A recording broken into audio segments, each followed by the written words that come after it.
Ostad Elahi, c'est un grand penseur spirituel du XXe siècle, et parce qu'il représente absolument tout l'inverse de ce qu'on a l'habitude de voir dans les courants néo-spirituels, j'ai pensé que ce serait intéressant qu'on en parle. On va voir pourquoi c'est intéressant socialement, politiquement et bien sûr spirituellement.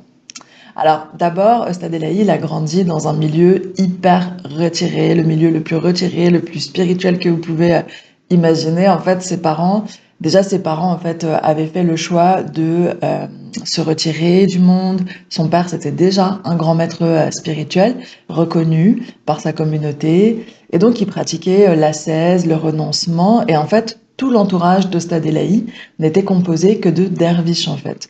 Il le dit lui-même, à cette époque-là, dans son enfance, dans son adolescence, il vivait dans une atmosphère de prière et de chants sacrés, et il avait aucune idée de ce qui se passait à l'extérieur dans le monde. Ce milieu préservé, donc, dans lequel a grandi Ostad Elahi, se situe au début du XXe siècle, dans les plaines du Kurdistan iranien, et dans une voie spirituelle qui est nommée les Alehak. C'est en fait une branche plutôt ésotérique de l'islam chiite. Et donc, Ostad Elahi, il a vécu son enfance et son adolescence dans la pratique de la dévotion, de l'ascèse, et il était loin d'être un simple spectateur. En fait, il participait pleinement et volontairement aux pratiques religieuses. Donc, il a fait de très longs jeûnes, il a fait de très longues retraites, on parle de quarantaine. Et bien sûr, il a eu du coup des expériences mystiques très jeunes, des extases, des trucs très profonds. Donc bien sûr, dans sa vingtaine, il était considéré déjà comme un sage et comme un guide pour ses coreligionnaires. Seulement, et c'est là le plot twist de l'histoire, c'est que en fait, dans sa trentaine, il a décidé de partir à Téhéran et de faire l'expérience du monde. Alors ce geste est pas du tout un rejet de sa tradition ou de son milieu, bien au contraire en fait. C'est la volonté de mettre en application la sagesse acquise. Ostad Elahi, il dit, je cite, ma vie était tout entière inscrite entre quatre murs et seules des paroles de vérité avaient atteint mes oreilles. Je n'avais aucun contact avec la société, je n'avais aucune idée de la vie des gens, de ce qu'ils faisaient, ni de ce qu'ils pensaient. Je ne pouvais même pas imaginer qu'on puisse mentir ou tricher, et je pensais naturellement que le monde entier ressemblait à notre maison. Mais il est allé en ville et il y a passé en fait 2 fois un an avant de s'y installer définitivement. En plus, on parle d'un contexte compliqué hein, puisque c'est du coup en Iran après le coup d'État, pendant après le coup d'État qui a mis le Shah au pouvoir. Donc c'était pas non plus une période idyllique à Téhéran. Hein.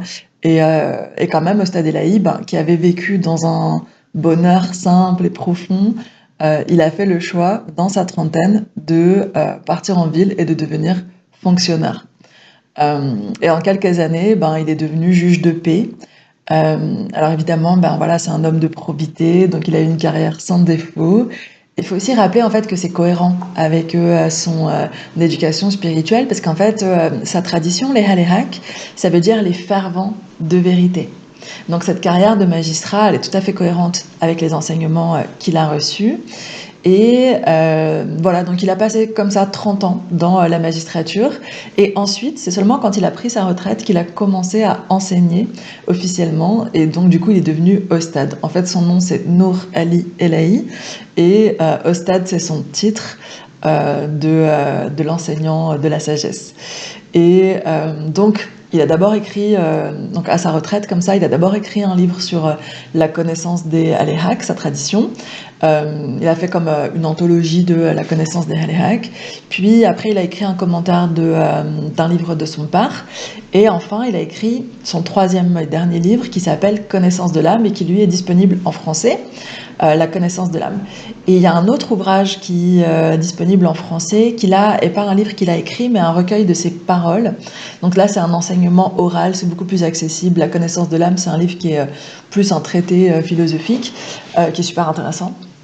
Vraiment, mes paroles de vérité, donc qui est traduit par Lélie Anvar, C'est un ouvrage, voilà, où en fait il y a les gens qui, son entourage, qui lui posent des questions et il répond. Et donc on est plus dans une discussion et on fait nous-mêmes l'expérience vive de la discussion avec Ostad Elahi. Et voilà, donc grâce à cette collecte de paroles, ben, nous aussi, on a accès à cette sagesse. Et c'est loin, très loin, d'être un enseignement banal. Parce que non seulement Ostad Elahi, il a fait le chemin inverse de celui auquel on s'attend, il est passé du renoncement au monde, mais en plus c'est ce qu'il enseigne. Il nous enseigne de faire ça. C'est-à-dire que pour lui, on ne doit pas chercher les expériences mystiques, les extases. On doit plutôt essayer en fait de bien vivre dans le monde, avec le monde. Et pour lui, en fait, c'est pour ça que notre âme, elle s'est incarnée. C'est pour faire l'expérience du monde dans toute sa complexité. Oui, avec ses horreurs parfois, et oui, avec sa magnificence parfois. C'est un peu l'idée en fait que si c'était pour planer avec les anges, c'était pas la peine de venir sur Terre. Ouais. Donc en fait, Ostad Elahi, avec toute son expérience mystique profonde et toute son expérience de la vie, il dit que on se trompe en fait à se croire vertueux dans l'isolement et que ce qui compte, c'est d'être vertueux au sein de la société. Il a ainsi donc théorisé ce qu'il appelle le perfectionnement de l'âme, et je cite ce qu'il en dit. Du point de vue spirituel, la fin ultime de chaque créature est de parcourir entre le moment de son apparition à l'être et son retour à l'origine, les étapes nécessaires à son perfectionnement afin de ressusciter dans le lieu éternel et spirituel de la résurrection. C'est donc pour grandir, pour se construire, pour se perfectionner, que l'âme, elle revêt un habit humain. Et elle peut en revêtir plusieurs. Et donc la doctrine du perfectionnement de l'âme, selon Ostad Elahi, elle est cohérente avec sa compréhension de l'islam, et il la distingue bien des théories de la réincarnation. Même s'il dit que oui, l'âme, elle peut revêtir plusieurs habits, c'est pas du tout, c'est très différent. Et ça, il l'explique dans la connaissance de l'âme des théories de la réincarnation, du bouddhisme ou quoi. Il insiste en fait, lui, sur le rôle transitoire du barzakh, l'entre-deux-mondes qui fait partie de la cosmologie en islam. Mais en tout cas, donc ça c'est vraiment le point de vue très théologique, philosophique, mais ce qu'il enseigne, pour lui, c'est que ce qui est important pour nous, en fait, au quotidien, c'est de se rappeler à chaque instant que nous voulons, oui, rejoindre le divin, mais pas dans l'union mystique, etc., plutôt, en fait, dans nos pensées, nos paroles, nos actions quotidiennes, banales presque. Vous voyez, c'est là en fait que déjà que le travail sur l'âme se fait, mais c'est aussi là qu'on chemine vers le divin. C'est-à-dire que c'est en se comportant en fait le plus justement possible au sein de la société, en ayant des pensées vraies, des actions vraies, des paroles vraies, en utilisant notre raison saine, il insiste beaucoup là-dessus, que notre âme grandit. Et comme le corps, il va grandir plus ou moins sainement selon ce qu'il va manger, selon l'activité physique qu'il va avoir, etc. L'âme aussi, elle grandit plus ou moins sainement selon nos pensées, nos paroles et nos actions. Ostad Elahi, il n'impose pas un dogme, vraiment, loin d'imposer un dogme du juste comportement. En fait, il laisse l'espace à chacun et la liberté à chacun de comprendre pour lui-même selon ce qui lui semble juste, selon son niveau, son milieu, son éducation. Et en fait, il dit, je cite encore, « Chacun doit devenir son propre éducateur. On a vu des gens malfaisants qui, en fréquentant de grands spirituels et des hommes de bien, ont peu à peu acquis leur qualité jusqu'à devenir eux-mêmes des hommes de bien. L'inverse est vrai aussi. » Alors, Ostad Elahi, voilà, c'est tout l'inverse de ce qu'on imagine dans le néo-spiritualisme.